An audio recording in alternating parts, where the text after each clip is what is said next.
Hello, and welcome to Uptown tonight. It is September 14th, middle of September already, and we're coming to you from the past. We're pre-recording this one here with old Mitch Rittenbach right there. So the Wombat, I don't know if he wants to be called that or not, but that might come out of my face every once in a while. But welcome to Uptown tonight. We are the FM area's weekly entertainment podcast where we believe that a rising tide does raise all ships. So we're here to help on out. So the way you can help us out is to like, subscribe, comment, share, tell all your friends about this. We're up to 130 subscribers as of today. Hopefully we can make that a little bit more. Because I saw Susie's weekly entertainment page has 1,000 likes. Do you know that? 1,000 people. Getting up there. So, yeah, exactly. That's pretty awesome. I really think that's awesome. For just letting everyone know what's going on out there. So that's what we're here for. And let's see. I'm going to talk about myself for a minute before we get to old Mitch. Oh, that's right. We have JoJo Mayer still up for grabs there. So all those drummers out there, the great hand technique DVD that we are trying to give away is from the Peter Niblok podcast from a few months ago now. Basically, Peter and I bonded over this at the Best Buy in town way back in the day, and I'm trying to make a giveaway with that. So how to win it is to guess Peter Niblok's first drum set that he purchased.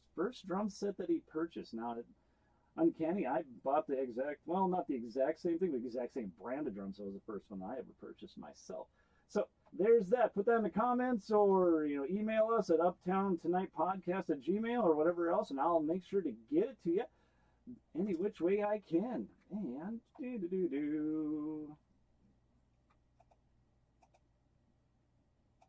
shut that off. Oh, and then we got merch as well. You got Cito there hugging. We call him Junior. And Junior's there showing off our new merch. We got our Uptown t-shirts going on, so you can find that. You find us in town or any stage right now. We don't have them online as of yet just because of shipping costs. Shipping costs are just stupid. So we're trying to figure that out. And then there's Zebras. He doesn't look like that anymore now, does he, Mitch? Oh, no. No. Mitch got to meet Zebras head on, basically. And he's in the shedding stage now. I missed the puppy stage. But there's all Zebies. And that's all I basically got for you this week. And I'm going to break in here because we had two great weddings we played last weekend. You can see I have that Back to the Future vibe to it. And then right outside was this great moon across the lake. And the next night we're in this big tent. It was really fun. We were stuck in the corner there, but it's still, the people are there to party. But listen to these. This is from the first night. I feel this way. And the second night. I just love it when the audience participates like this. It's a lot of fun.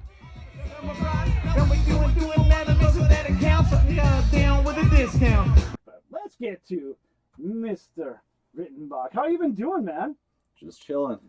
Last time I think I seen you, or just, I shouldn't say seen you, but worked with you, was a couple years ago at the Diamond Lounge. You filled in for us the Irish Whiskey Band. Yeah. So I miss playing the Red Dirt Country. I really do. That was kind of fun. It was definitely a different challenge involved. I normally just played metal before that, and I was just like, okay, this country thing, it's easy. And then you realize that the feel is completely different. It's a whole different deal. It's like, oh my God. So I've gotten a lot better. I'm not going to say that I'm an aficionado at it yet, but a lot better at it. But how have you been? Great. Just, Been busy? Yeah. Finally getting back into it after, a few years ago. Oh, yeah. Yeah. It's the ramp up again. Yeah, so it seems like it's happening out there. Then we got a few places that are closing up and then a few places that are opening up. We learned a new place yesterday with the Dan. I can't remember the name of it. So, it was a new place on Broadway again. It was that's great. We're getting more venues coming back. So that's good. So, what have you been up to these past few years then? If you're just ramping back up? Yeah, so, how I do it is, join 6 or 8 bands and then see what sticks. Only 6 or 8? Yeah. Oh my God. That's how you know I'm a bass player. Oh, no kidding. You only need to know 3 notes. So wait. 3.5. I can tell you that Mitch knows way more than that. So. And what else you been doing then? Because you can't just be working bands in the COVID era. Yeah, so, even through that era, I was still teaching. Okay. So, luckily I still had that going at Elevate. We taught online for a while, and then, got back into in-person in-person lessons. Oh, so, interesting. yeah. So Elevate even went to the online teaching stuff. Yep. Oh, I didn't know about that. How does that work? How do you make that work? Did it work? In some ways it did, some ways it didn't. Okay. Yeah. In-person lessons are definitely better for both parties involved. Yeah, I can about imagine. So I wouldn't even know where to start. Be like, technical wise, you could probably just figure out the rhythm for them, but past that, how do you work technique or anything? I mean, you can. Sharp eyes, good cameras. If you're dealing with like an older, more mature student, that's a more manageable task. Gotcha. Yeah, but the younger they are, then the harder it is to do anything like that. I can about imagine. Yeah. I can about imagine. So, tell us about yourself. Where did Mitch come from? Where did the wombat evolve from? Yeah, so not Australia. Many think that, but no, Mandan, North Dakota. That's where I'm from. Mandan. Yeah. How'd you end up out east? I'm just skipping ahead here. I want to bring you back. Good. College. I came to Fargo at NDSU, 2010. Okay, I have questions about that, but we'll get to that in just a moment then. So you just came out here for college, and then you stayed. All right, but let's go through your childhood. What happened? What happened?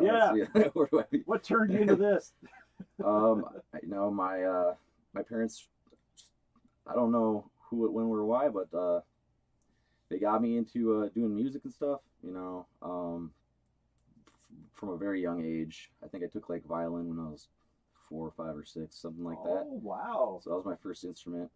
All I can remember is the screeching of it. I'm sure it was terrible. But so I, extremely supportive parents. That my mom always, kind of pushed me to try music stuff out, and eventually it did stick. Not originally, but it didn't start sticking until probably I was in like 5th or 6th grade when I picked up guitar and trombone. Oh, really? Yeah. So you were a guitar player back in 5th grade? Yeah. Yep. Like guitar 6 string? Yep. Oh. Yeah, I did not start on bass. Yep. Interesting. Learned like 5 instruments before that. Did your mother make you take piano then too, or? She didn't. My sister took piano, but I did take piano, but not until I think senior year in high school when I was kind of getting ready to go to college for music. So I took a year of piano before then to get a head start. So you had someone who was there that could kind of groom me into it. Yeah. Yeah, see, I wish I had that. I just walked into college thinking everyone was like as gung-ho as I was about percussion, and you realize that, oh, you got to sing? What? I never sang before. All that sight. So, yeah, another skill. Music has so many skills to learn. Oh my gosh, yeah. But now, when you get to the performance of it, it all pays off. It does. So cool. So you start with violin, and then what'd you turn into after that? You only did that for a couple of years, and then I was so young. I just wanted to play outside. Oh yeah, yeah, just a little boy. Understood. But yeah, whatever. You go through grade school and you see the older kids joining band and stuff. I'm like, that'd be cool to play an instrument. So I picked trombone. Well, I wanted to do percussion like every little boy does. Oh man! But they only have like 4 or 5 slots for that. I gotta tell you my percussion story then, because I wanted to play saxophone. That was my thing. I really wanted to play saxophone, and I know for sure I can, because they taught us. You even know this trick that you put that big chunk of bark on there so no one can make a sound on it, because everyone wants to play saxophone and percussion, and that's all I wanted to do. And my mom wanted me to play percussion, because I'm pretty much guessing is that she saw like saxophone $6,000 and percussion was like 400 or something. I'm pretty sure that's what was the motivating deal on there.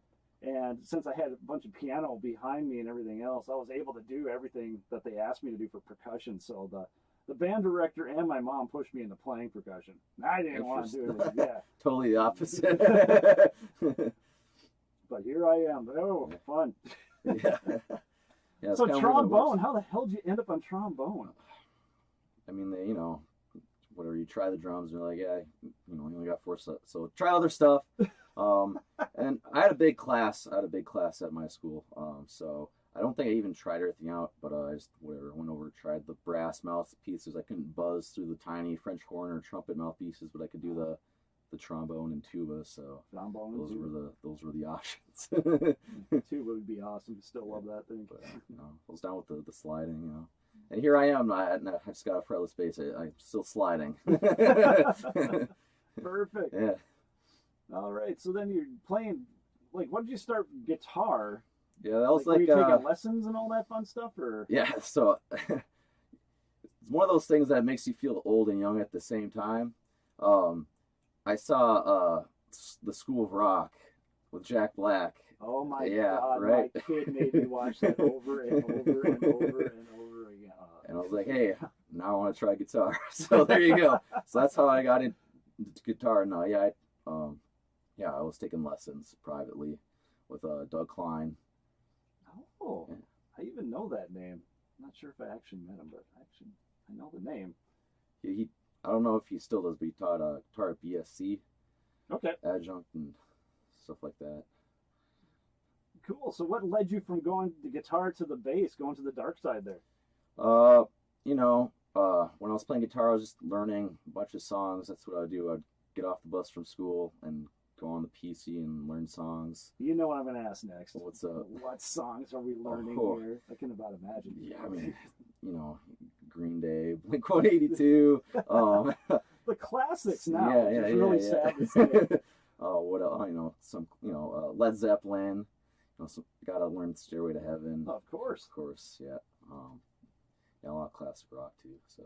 Cool. So you're just learning the rhythm side of it, or you learn like all the leads and all that fun stuff? It's hard to say, 20 some years later if I was actually learning it. how good was it? Yeah. I was learning rhythm, lead, whatever I could learn and do, I would try to do it anyway. You play songs that had some cool bass lines in them, and I was like curious, like what's making that sound, and then I discovered that was the bass guitar. So then for my 13th birthday, I got my first bass. Yeah, so. And then You're just all over the board. This is Yeah. awesome, man. Multi-instrumentalist here. So that was what, 6. I was playing guitar for like 2 or 3 years already. Got my first bass. Then I took lessons for both of them for a while. I'd for 3 months I'd really grind on bass, and then the next 3 months I'd mostly play guitar, go back, and then one time I just never went back to guitar. Oh, It's like one of those things, like Gotcha. I was gonna go back and play, but I just never got around to it. I was stuck on playing bass, so. That's all good. Were you playing in any bands or anything at that time? You getting the buddies around, or? I did like school band stuff, like I did, the concert band with trombone, but for like guitar and bass, I did like jazz bands in school. Oh, okay. Yeah, so I did that. I probably didn't get into my first band with friends until sophomore or junior year in high school. Okay. Yeah. So you gotta tell us how that went and all that. Oh, it was fun. It was a jam band, out in Mandan, Bismarck, that big jam band scene. So we made a big jam. No one sang, so we just made music. We didn't have to worry about fitting words anywhere. So our band name was Coned. Coned. Yeah, oh, like a traffic cone. I but, like yeah, that. but as a verb or an action. And the mascot had to be a traffic cone, of course, Well, of course. Naturally. Yeah. Did you get a chance to play out anywhere with Coned? Yeah, Or- actually, yeah. So because of Cone, I can say I've been a gigging musician since junior year in high school. I haven't stopped since. Nice. Yeah. So we would play at local restaurant or bar and grills and stuff. So Merryweather's in Bismarck. Well, they obviously got overtaken by the flooding. Some years back. Ooh. But we played there a lot. They would give us free Stromboli and like $50 or something. That's all it takes for a musician. You have free food and a little bit of something. Yeah. Well, we play like street fairs and so we played back around a bit. So it's pretty fun. That's great. Yeah. That's great. I couldn't tell you when I had my first actual gig. It was definitely in the college years, if not past, at least my first round of college. You caught me in like my third round. Third. Or something. I don't even know. That was the charm one, right? The third Yep. time. Oh man, yeah, that was just ramrod. Made it. Yeah. Yeah, so basically, so now you're playing bass, and you didn't go back to guitar. Okay, Yep. so junior year, so you're playing bass in these bands, I'm assuming. Yep. In Cone. Yeah, in Cone. Yeah. And all right, so then you're taking lessons, so you're learning like all the theory and stuff that goes behind it, because obviously like, you're classically trained by the time you got to NDSU. Yep. So I remember when you came in as a freshman, because I was like the 20-year senior there, which is, I'm sorry, I'm sad, but that's fine. And you knew all the stuff that was going on there. But here's the question I really have is that NDSU didn't really have like a string department Right. or orchestra or anything like that. What actually drew you to NDSU? And don't say the marching bands, you don't have to lie. Well, several things. I was actually originally looking at a MSUM, and when I toured there, they didn't have a full-time bass instructor or anything. They had some, I don't remember his name, but whatever, he was adjunct from like Minneapolis, so he'd maybe like come in for a couple weeks every other month or something kind of deal. Ah, yes. So that was part of it, because I was mostly focused on the jazz kind of end of things. Okay. So not so much the classical and the orchestra and all that. So that wasn't really a factor in my choosing. I toured NDSU, MSUM. I think those were. I don't know if I went and toured anywhere else. I can't remember, but it was mostly up to those two. So I kind of, I like Bill Law. Just hanging out with him. Bill's the man. Yeah, Oh my course. God, I gotta get him on here. Bill's the man. You should. Yeah, so I chose NDSU because of that, and then I kind of wanted to stay in state, for the cost and all that too. Okay, so Yeah. nothing out in the Bismarck area? No, I mean I wanted to go Or to a just you were full. just I wanted to tired go of to. I wanted to go to a full, 4-year university. Oh, I got that. Because you Mary's like the religious Catholic style university, right? Yeah. I believe that. Yeah. So it was either that or BSC if I wanted to stay in my area. But turn 18, want to go maybe try something else. Gotta get out of town, Mom.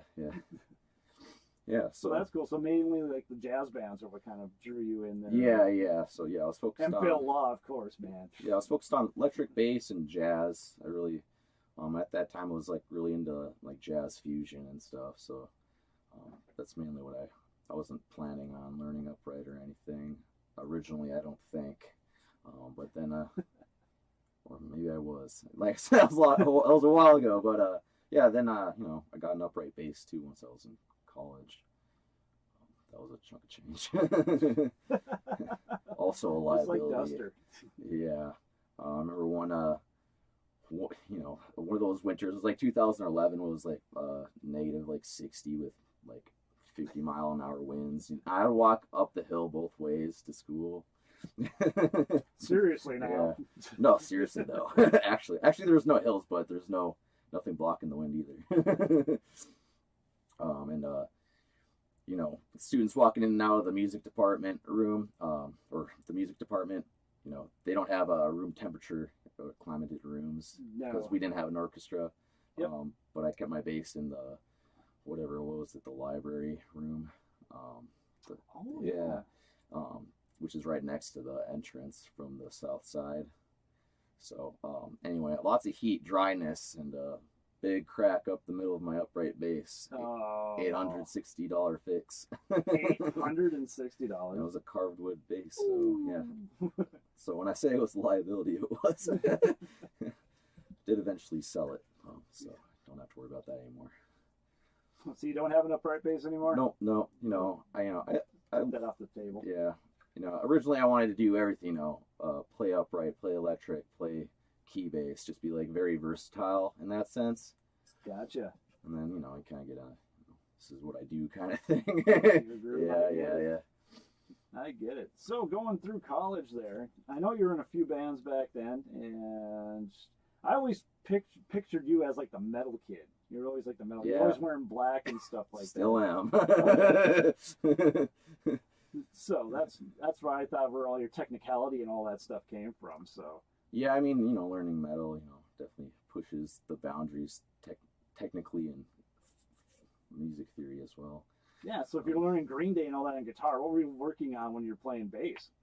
I mean, I think one of the first like big spiels I did on bass as far as learning was I basically learned almost every Iron Maiden song. Oh, That really got me. That got my right hand that's a going. catalog. Yeah. That got my right hand going pretty good. You know, doing all the gallops and stuff. Yeah. Because Steve Harris, I always went with the 3-finger right hand thing, and then years later, I read some articles and interviews with him, and he never used 3 fingers. It was always 2. Yeah, 2? Yeah, because like when you move your 2 fingers, like your 3rd finger moves, so it almost looks like you're using 3 fingers, Okay. but you're not. So he was just using 2, and so that's when I made the switch to 2 fingers. Was then, and now I can play faster than I ever could with 3. Oh, seriously? yeah. The efficiency of using 3 wasn't good. Yeah, it's It just just your went way down. your hand works. That's Ah. the tendon's all weird. Technique. The human body's weird. Yeah, it is. Yeah, so a lot of Iron Maiden. What else? I mean, the first couple songs I learned on bass, I remember, because those would be the songs that made me want to play bass, right? That'd be like Another One Bites the Dust. That might have been the first one. Was Another One Bites the Dust. The first song that you learned on bass. Yep. Bow, bow, Yep. bow.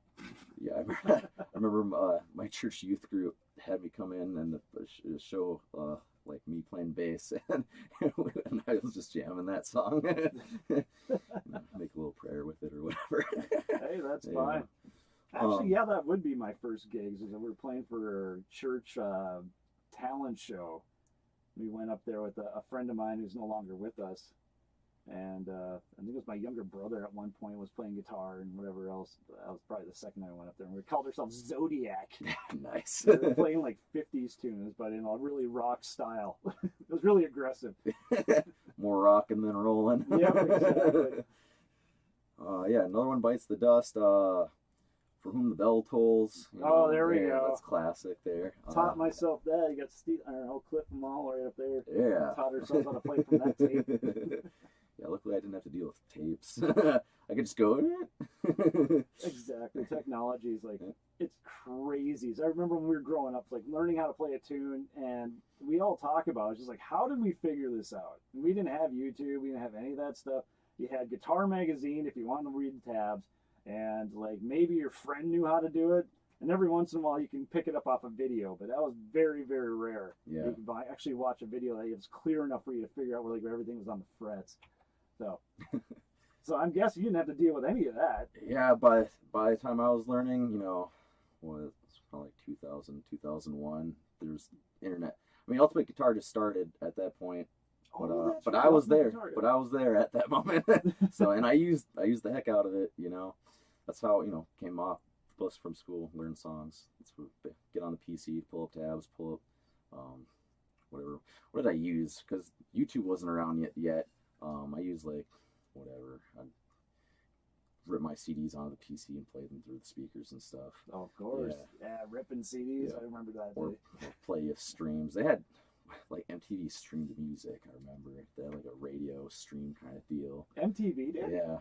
I didn't even know about that. So I mean, that was, streaming wasn't really a thing then, but it was like a radio kind of stream thing that you could get on the internet. But I think they labeled it as radio and not streaming. I don't think streaming was a word back then. Probably not. Well, that's crazy. Yeah. What else? Yeah. Yeah, so what progressed you to where you're at now then? Oh, it's like I know you definitely got into like the health and fitness side of it. Yeah, because back in the college days he wasn't this big. I'm talking like a twig. Yeah, I didn't eat, just practiced. Once you're out of college, you have some other time to use instead of just working on your classes and drinking. But music's just always been a part of my life. So for me, it's kind of just like this is just what I'm doing. Like it wasn't really like a aha moment or anything like that. Just going with it, seeing how far I can go, where it takes me, kind of deal. Well, that's cool. And you know. But you didn't get stuck in any jobs or anything weird in between there? Or? I mean, I worked jobs here and there, you know, when there weren't enough gigs and all that. You know, I worked at UPS for a while, loading the trucks. Yep. Ooh. What other jobs? I guess I haven't really worked that many. I didn't have. I've always had bands to play with, so the man is blessed. Yeah. I've been definitely fortunate and lucky, but this is the first year I'm just trying to do band, and that's it. Just playing and teaching. That's all I've been doing. There you go. Or at least this year. I'll keep knocking on wood. Yeah, because I mean that's my other things I teach, and I've worked at Elevate teaching bass since 2015 or 16, somewhere around there. Oh wow! So I've been there for a while, so I've always had that for the most part. And then UPS for a while. I think in 2011 I worked at a beef packing plant. I moved back to Mandan for the summer, and and one of my friends' parents owned the beef packing plant back there. I could not see myself ever doing something like that. I don't know. It's like that in roofing. There's no way. Yeah, so you know I've had a few other jobs, but always focused on music, trying to make that my thing. I don't like waking up early and so I'm trying. So I know we got a few photos of you here, so let's see if I can find them. Oh, there we go. He's sporting the mustache. See, the mustache keeps throwing me off because I'm not used to seeing you that way because I haven't seen you very much since college. Back then he was nice baby face shaven. So what are we looking at here? Yeah, so that's the saloon there. I'm with Eric for Boogie Nights, a band I was in for a while, horn dance band. Nice. You know, kind of like a post-traumatic kind of deal going on. 3-piece horn section for us, and then bass, drums, guitar, and vocals. And I actually just recently left them because I'm starting to kind of get loaded up with all I'm doing with other bands, Oh, gotcha. That's my whole cycle, join 6 bands and then falls down to 2, and then, those 2 fall apart, and then you start all over again. That's the problem with bands. Yeah, they don't last. Yep. Well, I shouldn't say they don't, just typically they don't last. Most don't get to last. And there I am with the Gina Powers Band. So Gina, I'm sporting the Gina Powers shirt right now, actually. So there's my main group right there. With Andrew filling in on guitar. Now we got Nathan Pitcher back in on that position. Excellent. But otherwise, the rest of us are still there. Mr. Russ Pfaff. Yeah. Oh, great guy too. And there I am with Vessels. So it's a newer metal group I'm in. I just joined them, I think last spring or last early summer. Not this year, but last year. Cool. Is that up the aquarium or? That one, I believe, that's either the aquarium or Fargo Brewing, but I'm pretty sure that's the aquarium. Okay, I haven't been in the Fargo Brewing yet. Pretty nice venue, nice. That. Good sound system in there, big room. And that's just nice. Yeah, that's a. Look at that technique going right there. Oh yeah, flawless. Exactly. 6-string bass. Yep. Why do you need so many strings, Mitch? More to play around with. Oh, I don't need them. I just prefer them. Because you got the guys that are like solid 4-string or nothing, and then you have like you're kind of the opposite side where you have to have 6. Have you ever tried those basses that like 23 strings on them or something? And they're just those. I have not had the chance to play them, but doesn't look comfortable. And half the time, the videos I see of people playing them, you kind of, do the tapping style mostly, and then you're almost just playing piano. That's on frets. We're doing the bass line. Yeah, it would be piano. Yep. Yeah. I didn't even think of it that definitely neat sound. John Bodden was the first guy I listened to that did that. Pretty cool guy. He does solo bass pieces with just his 21 string basses and stuff. Nice. And there we go. Yeah, the pose. That one I believe is at Fargo Brewing. So that was a fun show. Now that Vessels logo, who came up with that? The thing is just. Well, the guys have. This is not sticks, like little sticks thing. Yeah. I don't remember the artist's name. He's a friend of ours of the band's. He's actually the singer in an offshoot band of ours. Our two guitarists, Austin and Josh, they have a hardcore band called Spec. That's pretty brand new. Okay. And anyway, the singer of that band, he actually does our artwork, and it looks pretty awesome. So. Like, God, at least when I was looking it up today, I was like, oh, that's different. Huh. I like that. Yeah, a lot of songs about, destroyer of planets, planets dying. Get to a couple of Metal these things stuff. here in just a moment. Yeah. And then we're back with Gina Powers. And then, is that Vessels again? Yep, that's Vessels again. That one actually is first picture with my new bass on stage, playing my fretless. Oh. 5-string, one less string. Took away a string, Yeah, took away yeah. the... Took away the string, took away frets, took away like 2.5 pounds of weight, which has been nice not having a 10-pound bass on my back. It's like drummers when they first take off that first rack tom and they only use one. Yeah. Same idea. But how's, like, obviously there's differences between the fretless and the fretted bass.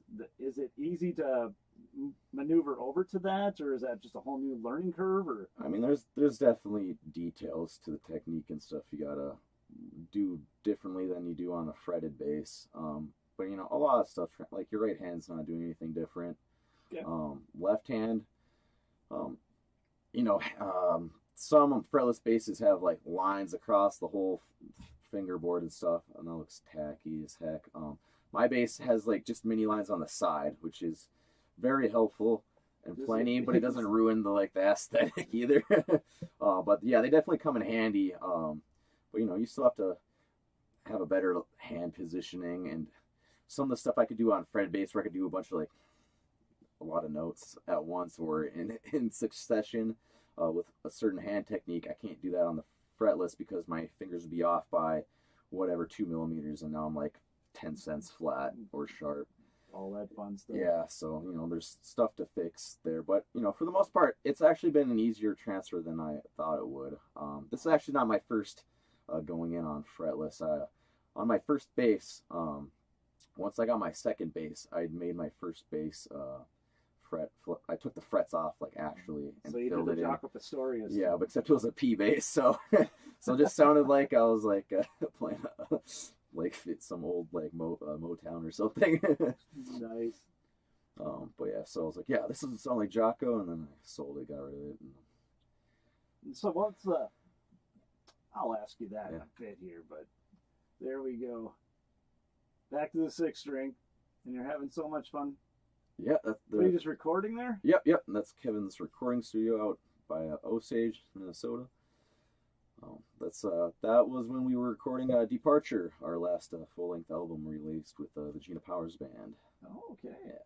We'll have a little bit of that here in just a moment. But, yeah, that's all we got for that. Let's hear a little Gina Powers here. And then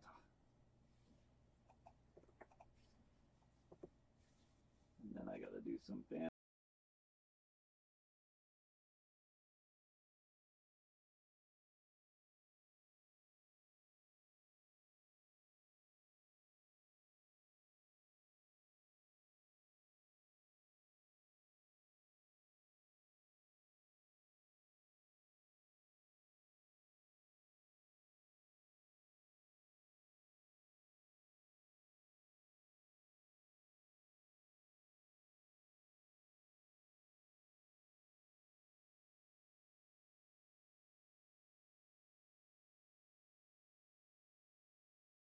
That's a different album. That's I think self-titled. I actually wasn't even in the band yet when that was released. Oh, but we do still play some of those songs from that album. okay. Well, just pretend that it was on that. I just grabbed the first thing on top. There's that, and then we got a little bit of Vessels here for you, so we know you're playing on this one. Also, wait, he's yeah, not. I should maybe specify what song. With this album, I'm on only a couple songs. So, sure. A Hopeless Human Lie, I think is the one that I'm on the whole entire song. So I entered this band when they already had most of the album recorded already. Cool. Do you know which track that is? Hopeless Human Lie. I think that's too small. third. I think think the one that you're...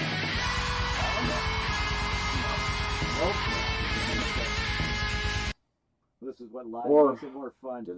Maybe that was. It was just in the middle of the song. Yes.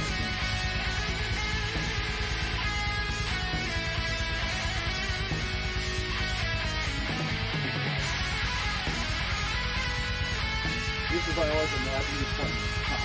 Yes.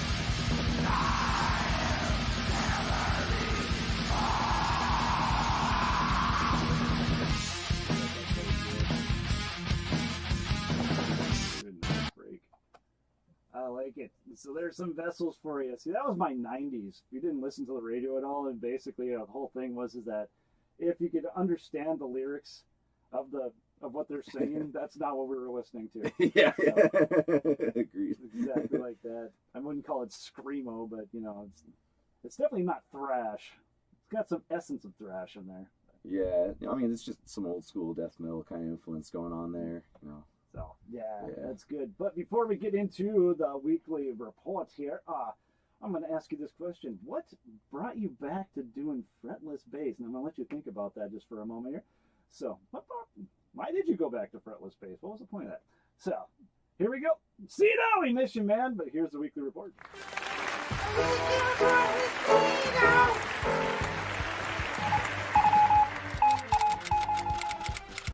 As we're going out of town, we got the Owen Mine on. We got Miles Barcombe and Sweet Dreams Friday and Saturday, 16th and 17th. The Laughing Sun Brewing, our favorite brewing company in the Bismarck-Mandan area. We have Danny Savage, the one-man band, Thursday the 15th. Prairie Wranglers on Friday, and Hayek Lee on Saturday the 17th. Hope I pronounced that correctly. At Ojada Records, we have Allison Reinhardt, Tanner Cruz, Fenris Floral, Singus, and Chaotic Energy this Saturday the 17th. I think it starts around noon. And then in Davenport, North Dakota, we have that band, that pesky Uptown band's going to be playing out there this Saturday the 17th. That's going to be a really good time. Downtown, we got Dempsey's open mic night with Gina Powers this Thursday, and then Pat Leonard's band will be hitting the stage on Friday the 16th. At the Aquarium, we got Minnesota. Like the name, Friday the 16th, and Display Case with Artificial Dopamine on Saturday the 17th. At DCR Drum Con Wrath, you have open mic night with Travis Neros this Thursday. There's only a few of those left, so get out there and hang out with Travis. Let's see, we got VFW. We have open mic on next Tuesday the 20th, and Quick 56 will be hitting the stage Friday and Saturday the 16th and 17th. JC Chumley's 2 weeks notice this Saturday the 17th. Murphy's Pub, we got the Fourth Wave on Saturday the 17th, and Sweet Shots Johnson Brothers this Thursday the 16th, which I'll be sitting in with them, at least for this time. It's going to be a lot of fun. We were downtown. We got the Front Street Tap Room with Vinyl and Vino Thursday the 15th, and open mic night again with Travis Neros next Monday the 19th. At the Cellar, we have an open mic night with Barcade Belcher. So it's an open mic night with the comedians on Wednesday, happening probably right now. And then we have Jeff Professor, I'm guessing it's going for Friday the 16th. At the Troll Lounge, we got Gordon Christensen Saturday the 17th. And then we have the Bluegrass Jam next Tuesday the 20th. At the Fargo Brewing Company, we have William Elliott Whitmore and the Local Honey this Thursday the 15th. And Brian Laurie and Zach Thomas Friday the 16th. At the Jasper Hotel, John Janicek will be hitting there Thursday the 15th. And at the Delta 42nd Hotel, Kathy Brecky and the 42nd Street Jazz Band this Thursday the 15th. Go out and see some good jazz. Downtown Acoustic Corner, Wednesday, September 14th. We have Wayne MacArthur at Murphy's Pub, Cold Sweat, and Lone Tree 701 on the roof. And duly noted, it'll be at the DCR on Thursday, September 15th. We got Jim White, the Midtown Tavern, Rick Adams at the Pub West, Michael Morris at Spicy Pie in West Fargo, Matthew Downer at 701 on the roof, and Sean Mitzel at the Silver Spike. Friday, September 16th, we have Rick Adams at the Silver Spike. Jim White will be at Tailgaters. Saturday, September 17th, Rachel Ierniro will be at Murphy's Pub, and we got Jim White at the Red River Farmers Market. Kyle Colby at the Outstate Brewing Company, and Project Constellation at 701 on the roof. Uptown, we have Windbreak, we have Face for Radio, Ladies Night, and Friday Night, Thursday and Friday the 15th and 16th. The FM All-Stars hitting the stage on Saturday the 17th. The Shooting Star Casino, Minoan. We got the Pageant and the Family Brass in the Mustang Lounge Friday and Saturday 16th and 17th. At the TAC, we got Jeff Leeson this Thursday. It's another comedian out there. And then Southtown, Poorhouse, and Grand Forks, DJ and the Atomics hitting the stage Saturday the 17th. All right, and we're back. So, back to Fretless, what was the point of that in the first place?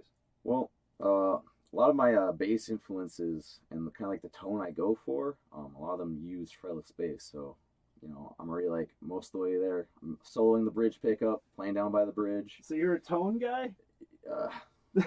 In what way? I mean, yeah, tone's very important. You can't have like a big, boomy, flabby tone and try to play a bunch of notes. It doesn't work. So, with how I play, a few more notes than the typical average bass player, so I need some definition. But you ain't lying. Yeah, but I also don't like it really bright or anything like that. Like a lot of death metal bass is really like grindy and stuff. Gotcha. You ever watch SMG at all?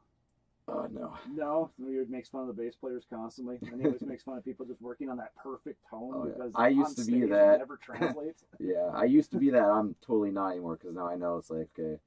I don't even bring an amp or cab on stage. That's how much I don't care. Oh wow! You just run a preamp and then I just DI in because it's just straight DI. Yeah, because my amp and cab and how it sounds on stage, that's not how it sounds out in the front. You got a sound guy and a huge PA. That's what they're hearing, and that's who's making the sound work. So yeah, exactly. Just let them do the job, and I don't need to haul all that stuff. Makes it easier for me too. That's why I got I won't call it a cheapo drum set because I still haven't really identified. I know it's Gretsch and it's heavy. The hardware on is great, but it's like a long time ago. I have my $1 billion drum set I still have down here, which technically I gave to my kid, but he's in the Army now, so it's mine again. And that thing, yeah, I used to drag it out to all the bars and everything else because, it sounded so good, but, it's coming through the mics and everything, it sounded just like everybody else's. And I was just trashing the thing, so I went and bought this $300 thing. That's all I've been using lately. I get a lot of compliments on my kick drum sound and everything else, and I really don't do anything to it. There you go. It's that simple. Yeah, so that's what I always think when I'm watching like guitarists and stuff. They sit there for hours just trying to dial in their tone and all that fun stuff, and I'm just like, well, maybe there's something to it. A little bit. I mean, there's a happy medium there. You don't want just a crappy like instrument that doesn't even mic up well. Right? You do have that. Like, it has to have good bones, but it's just like... a lot of it's in the player's hands, how you get the sound out of it, and the way you play, obviously, too. It's one of those things. It's in the hands kind of deal. Because to me, it's kind of like you're playing to other musicians, and those are I shouldn't say you shouldn't play to other musicians, but they're just there just to, like, critique and then see what they can steal from you. That's basically it. I should even say steal, or learning from you. What to do or what not to do, either way. But... you play to the crowd. You play to the people who are having fun. Yeah. And they're not worried about tone and all that. Well, I'm getting preachy now. I'm getting off my soapbox. So, what's coming up next year? Next? Well, what do you got planned in the future here? So, kind of in a time of unknowing stuff, of the unknown. Things are happening. Don't know exactly who, what, when, or why, or how, but Gina just got signed with Nashville, a Nashville label. So that's right. Yes. We'll be ramping up into doing more shows out of town, across the country and whatnot. That would be so much fun. So I dig that. It sounds like that's where it's headed. So I don't. They said it's going to be about like a year ramp up, so whatever that means. Yeah. So that's what's going on with them. That's cool. And then we're in the process of recording our next record. Got one song down already, a new song. Nice. So where are we recording that at? Is that going to be in that's Nashville? that's also with Kevin out in Osage. So we're recording. There are a few songs that are already recorded in Nashville that Gina has recorded her vocals on, that are also going to be on the album. But, Dan was in here last week, and he was talking about, like, he has a producer down in Nashville that he just sends his songs to, and then he'll go down and, like, record 2 or 3 of them at a time during the winter. I think that's what he's saying, but, Just wondering if Gina's on the same kind of route or something. Yeah, for now we're just kind of recording where we like to record at, and then we'll see what happens on the release after that. Exactly. Don't try, ain't nothing gonna happen. Yep. That's awesome. That's awesome. You ready for a little juvenile destruction? Oh yeah. All right, here's this week's Recycled Off the Roof. Whoop.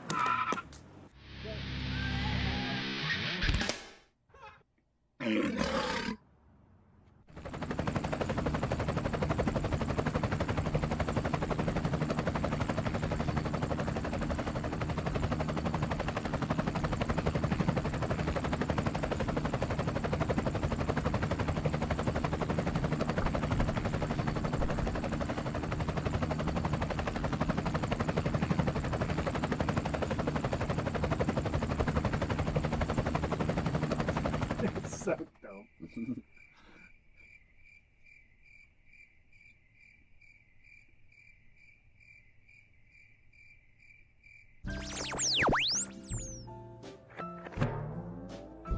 And the best part is that helmet actually stayed on. This is right before a snow flew last year. That helmet stayed in that exact spot where it landed until cleanup week. Nobody touched it.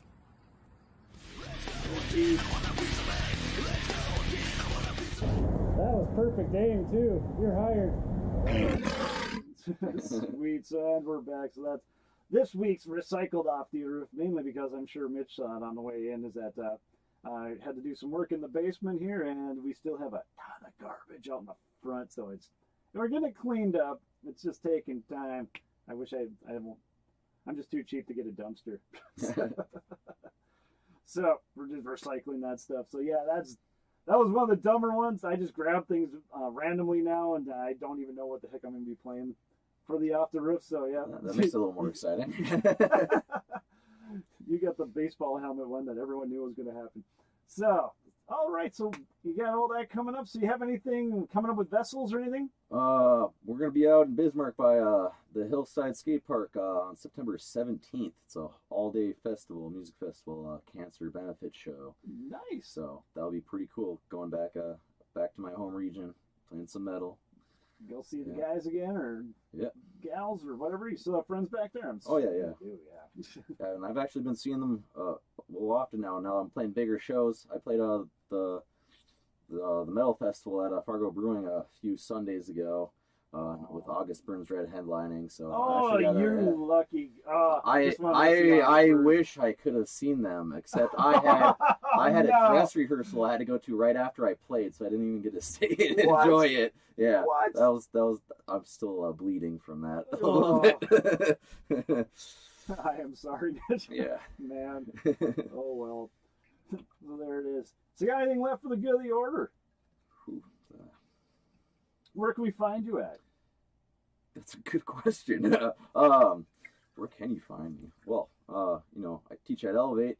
If you have your kids take lessons at Elevate, you'll probably see me. There you go. There you go. We'll have some links down below as well to like his Facebook. I'm sure you got some Instagram-y things and everything else, right?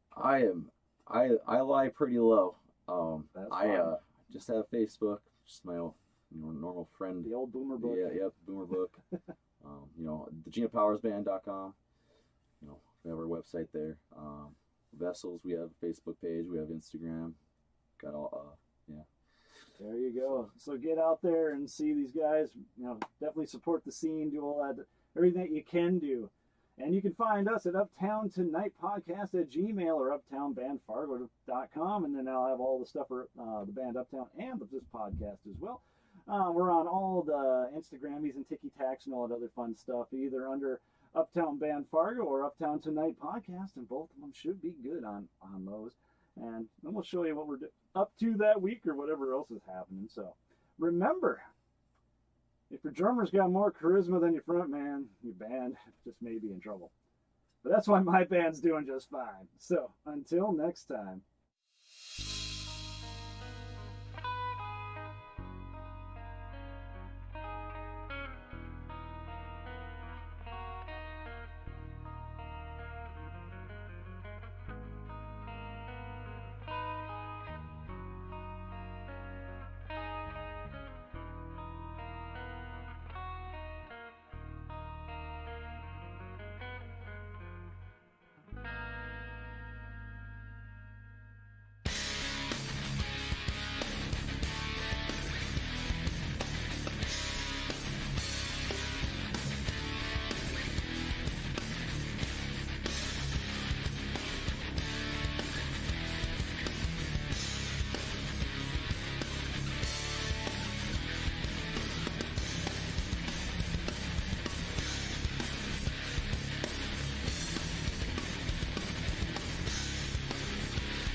It's just a little baby